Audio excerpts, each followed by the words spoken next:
राजनगर से मैं शक्ति शर्मा।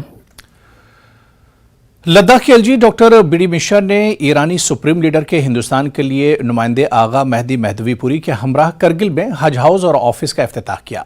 इस मौके पर लद्दाख के रुकन पार्लियामेंट काउंसिल के सीईसी और दीगर शख्सियत मौजूद थी। चेयरपर्सन हज कमेटी मोहम्मद अली मजाज ने मेहमानों का रिवायती इस्तकबाल किया। एलजी लद्दाख ने कहा कि खुशी है कि इस साल लद्दाख से 459 आजमीन मुकद्दस सफर पर रवाना हो रहे हैं। उन्होंने कहा कि करगिल की तामीर और तरक्की के लिए इकदाम किए जा रहे हैं। एलजी ने कहा कि एयरपोर्ट के मसले को हल किया जाएगा।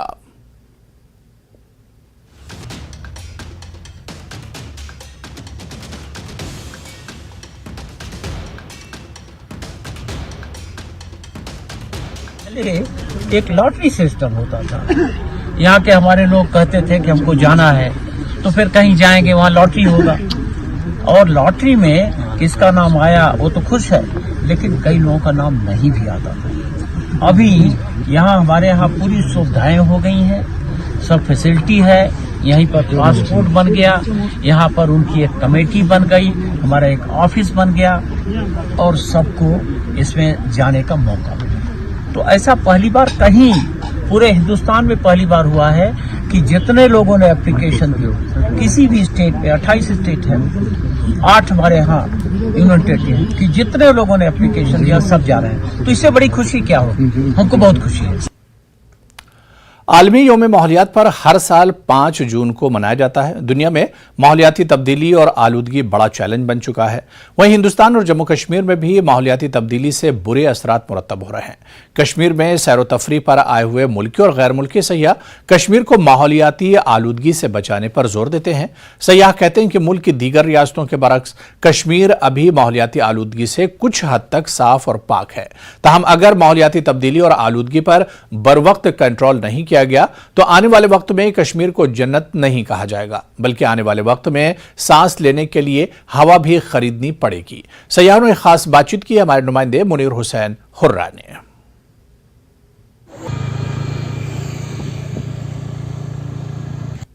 न्यूज़ 18 में आपका खैर मकदम है। मैं हूं मुनीर हुसैन हुर्रा। आज वर्ल्ड एनवायरनमेंट डे है। मुख्तलिफ यानी स्टेट से, दुनिया भर से यहाँ पे टूरिस्ट्स आते हैं, गुलमर्ग आते हैं, मुख्तलिफ मकामात पे आते हैं। और अभी इन टूरिस्ट्स का रजामल ये है कि यहाँ पे अभी जो माहौल है, एनवायरनमेंट है, वो अभी साफ शफाफ नज़र आ रहा है। और अगर इसको आने वाले वक्त में आलूदा किया गया तो आने वाले वक्त में ये इंसानी ज़िंदगी के लिए ख़तरनाक साबित हो सकता है। तो हमारे साथ यहाँ पे कुछ टूरिस्ट्स हैं। एनवायरनमेंट को, माहौल को बचाने की ज़रूरत है, इसको आलूदा, गंदा होने से बचाना है। क्योंकि अगर हम देखेंगे आने वाले वक्त में ऐसा भी हो सकता है कि हमें हवा पीने के लिए ऑक्सीजन उसको खरीदना पड़ेगा। तो क्या कहेंगे? नहीं, बहुत ज़रूरी है कि हम इस एनवायरनमेंट को बचाएं। जैसे बोला उन्होंने कि कश्मीर जन्नत है, तो एक रीज़न कि वो जन्नत है उसका एनवायरनमेंट ही है। अब जैसे दिल्ली में क्या होता है, जैसे मुझे भी सांस लेने में थोड़ी सी प्रॉब्लम होती है, तो वहाँ पे जो हवा है और यहाँ पे जितनी हवा है, मतलब वहाँ पे तो बहुत प्रॉब्लम होती है, बहुत ज़्यादा प्रॉब्लम होती है। यहाँ पे आप खुल के सांस ले सकते हो। डल लेक पे भी जब आप वॉक करने जाते हो, सब बहुत अच्छा लगता है।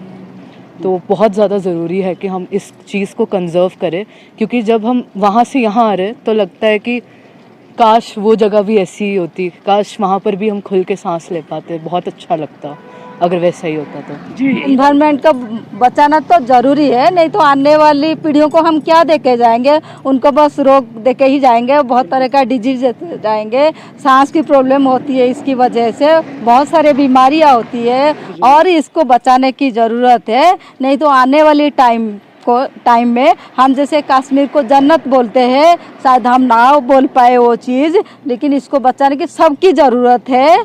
सिर्फ हवा की नहीं, पानी की भी ज़रूरत है। जैसे पानी भी बहुत गंदे कर लेते हैं, हवा में, सब में आजकल जहर आने लगा है। और खाने पीने की सब्जियां जैसे उगाते हैं उसमें भी पेस्टिसाइड ये सब डाल देते हैं। तो ये सारी चीज़ों में हमें बचाने की ज़रूरत है और सबको मिलके ये करना चाहिए। ये नहीं कि गवर्नमेंट करेगा या हम करेंगे, हर आदमी को इंडिविजुअली सब स्टेप। जी, आप लास्ट में अपने व्यूज बताइए। सबको पता है कि हमें क्या करना चाहिए, लेकिन एट द सेम करते नहीं है। हाँ, हम करते नहीं। हम सोचते हैं कि अच्छा हम छोड़ते हैं, वो कर लेगी, गवर्नमेंट कर लेगी, ये कर लेगा, वो कर लेगा, ना एट द एंड कुछ भी नहीं हो पाता है। तो हमें बेबी स्टेप्स करने हैं। हाँ, बेबी स्टेप्स लेने हैं, घर से स्टार्ट करना है। एंड उसके बाद फिर इवेंचुअली वो पूरी दुनिया को ट्रांसफॉर्म कर ही देगा। तो नाज़रीन, आपने सुना है कि एक अच्छी बात इस स्टूडेंट ने कही है कि हमें घर से स्टेप लेने चाहिए और बॉडीज़ जो है उनको बचाना है, यानी फॉरेस्ट को बचाना है। हमें ज़्यादा से ज़्यादा जो दरख्त है, ट्रीज़ है, उनको लगाने की ज़रूरत है, पानी को बचाने की ज़रूरत है और साथ साथ अपने हर तरह के माहौल को उसको साफ शफाफ रखने की ज़रूरत है। तब आने वाले वक्त में ये एनवायरनमेंट जो है बच जाएगा, और अगर इसको नहीं बचाया गया तो आने वाले वक्त में ये इंसानी ज़िंदगी के लिए खतरनाक साबित हो सकता है। और यहाँ तक कि अगर अगले सालों में इस पे कंट्रोल नहीं किया गया तो अगले सालों में हमें ऑक्सीजन और हवा जो है उसको खरीदना पड़ेगा, और ज़्यादा से ज़्यादा पेड़ लगाने की ज़रूरत है, दरख्त लगाने की ज़रूरत है, वाटर बॉडीज़ को बचाने की ज़रूरत है और अपने आसपास के सारे माहौल को साफ शफाफ रखने की ज़रूरत है। न्यूज़ 18 जम्मू कश्मीर के लिए मैं मुनीर हुसैन हुर्रा।